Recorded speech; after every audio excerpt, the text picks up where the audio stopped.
Vâng, xin chào tất cả mọi người, rất vui được gặp lại tất cả mọi người trong video ngày hôm nay. Thì vừa có cái thông tin là luật đất đai sửa đổi đã được thông qua, và trong đó là không có quy định về cái thời hạn sử dụng chung cư á mọi người, mà chỉ căn cứ vào cái thời gian sử dụng thực tế và cũng như là cái hồ sơ thiết kế của cái dự án thôi. Và bây giờ thì phía sau video của Thi đây sẽ là cái thông tin đầy đủ của bài báo từ dân trí nha. Cảm ơn tất cả mọi người. Chính thức không quy định thời hạn sở hữu nhà chung cư.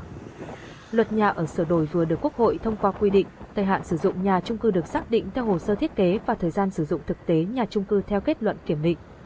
Sáng nay, ngày 27 tháng 11, tại kỳ họp thứ 6, Quốc hội khóa 15 đã chính thức thông qua luật nhà ở sửa đổi và có hiệu lực thi hành từ ngày 1 tháng 1 năm 2025. Đáng chú ý, luật sửa đổi không quy định thời hạn sở hữu, chỉ quy định thời hạn sử dụng nhà chung cư trên cơ sở kế thừa luật nhà ở hiện hành. Quy định thời hạn sử dụng nhà chung cư về quy định, thời hạn sử dụng nhà chung cư, điều 58, luật nhà ở vừa thông qua quy định, thời hạn sử dụng nhà chung cư được xác định theo hồ sơ thiết kế và thời gian sử dụng thực tế nhà chung cư theo kết luận kiểm định của cơ quan có thẩm quyền. Thời hạn sử dụng nhà chung cư theo hồ sơ thiết kế phải được ghi rõ trong văn bản thẩm định của cơ quan có thẩm quyền theo quy định của pháp luật về xây dựng. Thời hạn sử dụng nhà chung cư được tính từ khi nghiệm thu nhà chung cư đưa vào sử dụng theo quy định của pháp luật về xây dựng. Khi nhà chung cư hết thời hạn sử dụng theo hồ sơ thiết kế quy định tại khoản 1 điều này hoặc chưa hết thời hạn sử dụng theo hồ sơ thiết kế nhưng bị hư hỏng, có nguy cơ sập đổ, không bảo đảm an toàn cho chủ sở hữu, người sử dụng nhà chung cư thì Ủy ban Nhân dân cấp tỉnh phải chỉ đạo thực hiện việc kiểm định, đánh giá chất lượng công trình nhà chung cư theo quy định tại điều 61 của luật này.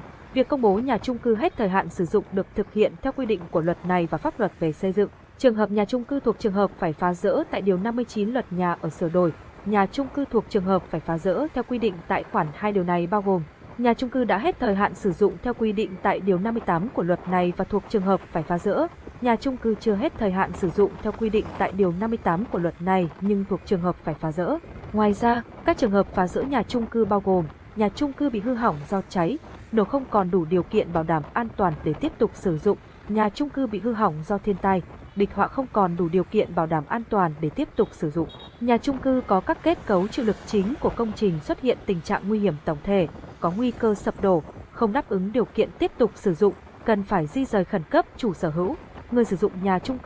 chung cư bị hư hỏng nặng, xuất hiện tình trạng nguy hiểm cục bộ kết cấu chịu lực chính của công trình và có một trong các yếu tố như hệ thống hạ tầng kỹ thuật phòng cháy, chữa cháy, cấp nước, thoát nước, xử lý nước thải, cấp điện, giao thông nội bộ không đáp ứng yêu cầu của quy chuẩn, tiêu chuẩn kỹ thuật hiện hành hoặc có nguy cơ mất an toàn trong vận hành, khai thác, sử dụng cần phải phá dỡ để bảo đảm an toàn cho chủ sở hữu. Người sử dụng nhà chung cư và yêu cầu về cải tạo, chỉnh trang đô thị, nhà chung cư bị hư hỏng một trong các kết cấu chính của công trình sau đây: móng, cột, tường, rầm, xà không đáp ứng yêu cầu sử dụng bình thường mà chưa thuộc trường hợp phải phá dỡ theo quy định tại điểm C, điểm D khoản này nhưng thuộc khu vực phải thực hiện cải tạo, xây dựng đồng bộ với nhà chung cư thuộc trường hợp phải phá dỡ quy định tại khoản này theo quy hoạch xây dựng đã được phê duyệt.